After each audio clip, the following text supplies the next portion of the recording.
প্রতি বছর আষাঢ় মাসের শুক্লাপক্ষের তৃতীয় তিথিতে জগন্নাথ দেব দাদা বলরাম ও বোন সুভদ্রার সাথে নগর যাত্রার জন্য বের হয়, যাকে রথযাত্রা বলা হয়। আর এই সময়ে ত্রিভুবনপতি স্বয়ং তার ভক্তদের দর্শন দেওয়ার জন্য বছরে একবার নিজের গর্ভগৃহ থেকে বেরিয়ে মুখ্য মার্গে আসেন। আমরা সবাই জানি যে বিশ্বের সবথেকে বড় রথযাত্রা উড়িষ্যার পুরীতে আয়োজিত হয়।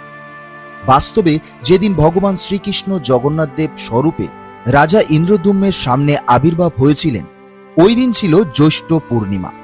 ওই দিন জগন্নাথ দেব রাজাকে আদেশ দিয়েছিলেন যে, হে রাজা ইন্দ্রদ্যুম্ন, জ্যৈষ্ঠ মাসের পূর্ণিমা তিথিতে বিধিবিধান অনুসারে আমার মহাস্নানের আয়োজন করো। সিন্ধু কিনারে যে অশ্বত্থ গাছ আছে তার ঠিক উত্তর দিকে সর্বতীর্থতে পূর্ণ জলযুক্ত এক কুয়া আছে।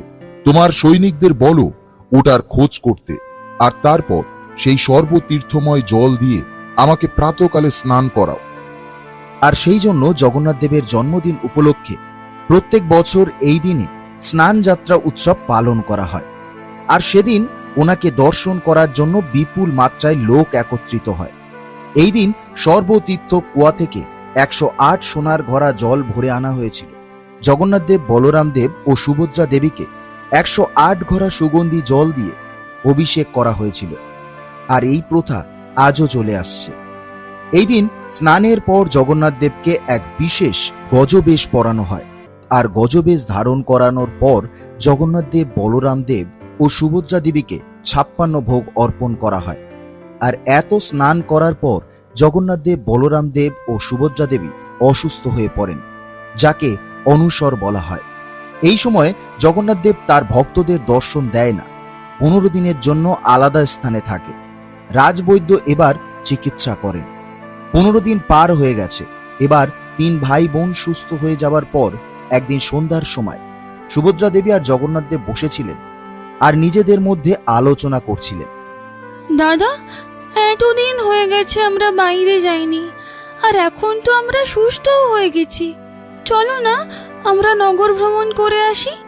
হ্যাঁ, এটা বেশ ভালোই বলেছ, কিন্তু প্রথমে দাদাকে জিজ্ঞাসা করতে হবে। হ্যাঁ হ্যাঁ, চলো দাদাকে গিয়ে জিজ্ঞেস করি। আর তারপর তারা আলোচনা শেষ করে 2 ভাই বোন যায় দাদা বলরামের কাছে। দাদা, আমরা ভাবছিলাম অনেক দিন হয়ে গেছে আমরা আমাদের ভক্তদের দর্শন দেই, তো কেন না আমরা কিছুদিনের জন্য নগর যাত্রার জন্য যাই? আর এই প্রস্তাব বলরাম দেবেরও ভালো লেগে যায়। হ্যাঁ হ্যাঁ, আমাদের অবশ্যই যাওয়া উচিত। চলো এখনই তৈরি হই, কালই আমরা নগর যাত্রার জন্য বের হব। ব্যাস, এবার লক্ষ্মী দেবীর অনুমতি নেওয়া বাকি। আর জগন্নাথ দেব পৌঁছে যায় তার পত্নী লক্ষ্মী দেবীর কাছে।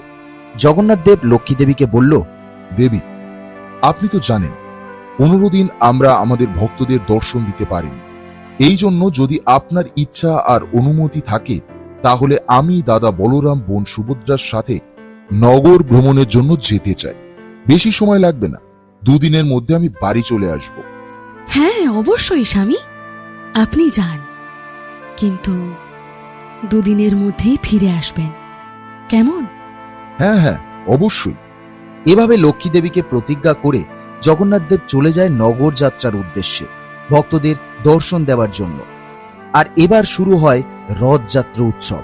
জগন্নাথ দেব, বলরাম দেব ও সুভদ্রা দেবী নিজের নিজের রথে করে গুচিন্ডা দেবীর মন্দিরের দিকে প্রস্থান করে। রাস্তায় ভক্তরা তাদের দর্শনের জন্য মুখ্য মার্গে আসেন। যারা জগন্নাথ দেবের দর্শনের জন্য স্বয়ং মন্দিরে যেতে পারত না, তাদের ওই দিন দর্শন দেওয়ার জন্য ভগবান স্বয়ং মন্দির থেকে বাইরে আসেন। সব ভক্তরা রথের দড়ি টানে, ঢোল, কাশি, বাদ্যযন্ত্র দিয়ে কীর্তন করা হয়। এবার জগন্নাথ দেব সন্ধ্যা হতে হতে পৌঁছে যায় মাসি গুচিন্ডার বাড়িতে। সেখানে পৌঁছানোর পর 3 ভাই বোন খুব আনন্দ করছিল, সুস্বাদু ভোগ গ্রহণ করছিল, বাগানে ঘুরছিল। এরপর আর এই আনন্দের মধ্যে জগন্নাথ দেব লক্ষ্মী দেবীর কথা ভুলেই যান। 2 দিন পার হয়ে গেছে, কিন্তু এখনো পর্যন্ত জগন্নাথ দেবের ফিরে আসার কোনো খবরই ছিল না। লক্ষ্মী দেবী বারবার দুয়ারে গিয়ে অপেক্ষা করছিল। লক্ষ্মী দেবী তার সেবককে ডেকে জিজ্ঞাসা করেন, স্বামী কি শ্রীমন্দিরে চলে এসেছেন? কোনো সেবক তার খবর নিয়ে কি এসেছে? না মাতা, উদাস মুখে জগন্নাথ দেবের জন্য অপেক্ষা করছিল। আজ 5 দিন হয়ে গেছে, কিন্তু জগন্নাথ দেব এখনো আসেনি। এবার লক্ষ্মী দেবীর উদাস তার রাগে পরিণত হয়েছে। ব্যাস, এবার অনেক হয়েছে। 2 দিনের কথা দিয়ে গেছে, আজ 5ম দিন, সে এখনো ফিরে আসলো না। ওনার কথার কি কোনো দাম নেই, নাকি আমার কোনো গুরুত্বই নেই তার জীবনে? বেশ, ঠিক আছে, কোনো ব্যাপার না। আমি আজ থেকে ওনাকে বোঝাবো কথা দিয়ে পূরণ না করার পরিণাম কি হয়। এসব ভেবে লক্ষ্মী দেবী তার সেবকদের ডাকল আর আদেশ দিল, এখনই আমার পালকি তৈরি করো। সব সেবকদের নিয়ে আমি এখনই গুন্ডিচা মন্দিরে যাওয়ার জন্য রওনা হব। লক্ষ্মী দেবীর আদেশ পেতেই এনার সেবকরা সব প্রস্তুত করেছিল, লক্ষ্মী দেবীর জন্য পালকি তৈরি করেছিল। মাতা, চলুন, পালকি তৈরি হয়ে গেছে। লক্ষ্মী দেবী পালকিতে বসে গুচিন্ডা মন্দিরে যাওয়ার জন্য বেরিয়ে পড়ে। যখনই লক্ষ্মী দেবী গুচিন্ডা মন্দিরের দিকে পৌঁছায় আর তারপর তার আসার কথা জগন্নাথ দেবের কাছে যায়, জগন্নাথ দেবের এক সেবক তাকে গিয়ে বলে, মাতা লক্ষ্মী এসেছে, উনি রেগে আছে মনে হয়। এটা শুনে জগন্নাথ দেবের মনে পড়ল তার বচন, যেটা সে লক্ষ্মী দেবীকে দিয়েছিল। সেটা সে ভুলেই গিয়েছিল। জগন্নাথ দেবের খুব দুঃখ হলো। কি আর করা যাবে, ভুল তো হয়েই গেছে। এবার তার পত্নীকে মানানো ছাড়া আর কোনো উপায় ছিল না। কিন্তু ভয়ও তো ছিল, তার সামনে কিভাবেই সে যাবে। এখন যা লক্ষ্মী দেবী রেগে আছেন, না না, এই সময় আর তার সামনে যাওয়া ঠিক হবে না। যখন ওনার রাগ ঠান্ডা হবে তখনই দেখা যাবে। লক্ষ্মী দেবীর পালকি যেই মুচিন্ডা দেবীর মন্দিরের প্রাঙ্গণে এসে পৌঁছায়, জগন্নাথ দেবের সেবকেরা ওখানে একত্রিত হয়ে গেছিল।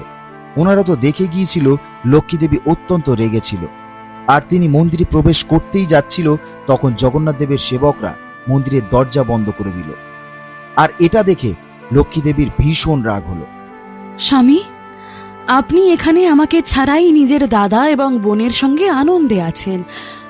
আপনি আমাকে কথা দিয়েছিলেন 2 দিনের মধ্যেই ফিরে আসবেন, কিন্তু আজ 5ম দিন, আর আপনি একটুও ভাবছেন না যে আমি আপনার জন্য অপেক্ষা করছি, আর তার উপর দরজাও বন্ধ করছেন। বাহ, কোনো ব্যাপার না, যেমন আপনার ইচ্ছে। তবে আপনিও আসুন শ্রীমন্দিরে, আমিও দেখছি। এবার থেকে আপনি এখানেই থাকুন। এরপর লক্ষ্মী দেবী চুপচাপ ওখান থেকে চলে আসে শ্রীমন্দিরে। যখন লক্ষ্মী দেবী তার স্বামী জগন্নাথ দেবকে দেখার জন্য 5ম দিনে যায়, সেটাকে হীরা পঞ্চমী উৎসব বলে। এরপর 9ম দিনে 3 ভাই বোনের রথ শ্রীমন্দিরে যাবার জন্য প্রস্তুত হলো। মাতা গুচিন্ডাকে প্রণাম করে তারা তাদের রথে চড়ে শ্রীমন্দিরের দিকে রওনা দিলেন।